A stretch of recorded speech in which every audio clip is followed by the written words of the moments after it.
ముఖ్యమంత్రి వర్యులు నారా చంద్రబాబు నాయుడు గారు స్వచ్ఛతే సేవ ప్రోగ్రాం కింద రేపు మచిలీపట్నానికి ఇచ్చేసినటువంటి సందర్భంలో ముఖ్యంగా ఏదైతే ఇవాళ రాష్ట్ర ప్రభుత్వం మొత్తం కూడా ఆంధ్ర రాష్ట్రాన్ని స్వచ్ఛమైనటువంటి ఆంధ్ర రాష్ట్రంగా తీర్చిదిద్దాలని చెప్పి నిర్ణయించుకుంటున్న భాగంగా ముఖ్యమంత్రి గారు ఇక్కడికి వచ్చి ప్రారంభించబోతున్నారు.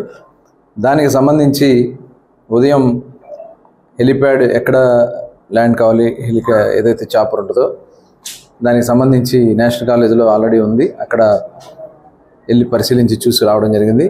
అలాగే పోలీస్ పెరేడ్ గ్రౌండ్లో కూడా ఉంది. ఎటు నుంచి ఎటు రూట్ ఫిక్స్ చేయాలనేది జిల్లా కలెక్టర్ గారు అలాగే ఎస్పీ గారు అధికారులు నాయకులు అందరూ కలిసి పరిశీలించడం జరిగింది. రూట్ మ్యాప్ కూడా మధ్యాహ్నానికి, ఎందుకంటే ఇది సీఎంఓ నుంచి ఫైనల్ రూట్ రావాలి కాబట్టి సమావేశం ఎక్కడ పెట్టాలి, అలాగే ఏ రూట్లో సీఎం గారు పాల్గొంటారు అనేది మొత్తం కూడా మధ్యాహ్నానికి టోటల్ షెడ్యూల్ అంతా తీసుకోవడం జరుగుతుంది. ముఖ్యంగా మన ఆంధ్ర రాష్ట్రంలో క్లీన్ అండ్ గ్రీన్ ప్రోగ్రామ్ని గౌరవ ముఖ్యమంత్రిగా ఆనాడు చంద్రబాబు నాయుడు గారు స్టార్ట్ చేయడం జరిగింది.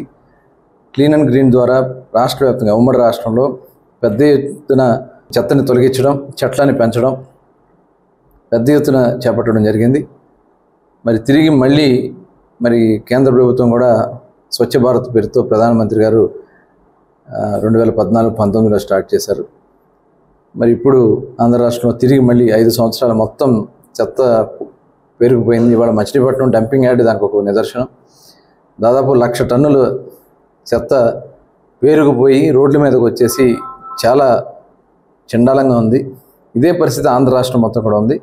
ఇవన్నీ కూడా తొలగించడానికి మళ్ళీ తిరిగి ఆంధ్ర రాష్ట్రాన్ని స్వచ్ఛ ఆంధ్ర రాష్ట్రంగా తీర్చిదిద్దేదానికి గౌరవ ముఖ్యమంత్రి గారి పిలుపు మేరకు రేపు వారు కూడా ఇక్కడికి వస్తున్నారు కాబట్టి అందరూ కూడా ఈ కార్యక్రమంలో పాల్గొని జయప్రదం చేయవలసిందిగా కోరుతాము.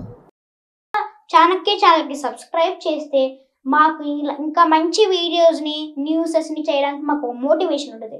Thank you and don't forget to subscribe to Chanakya channel.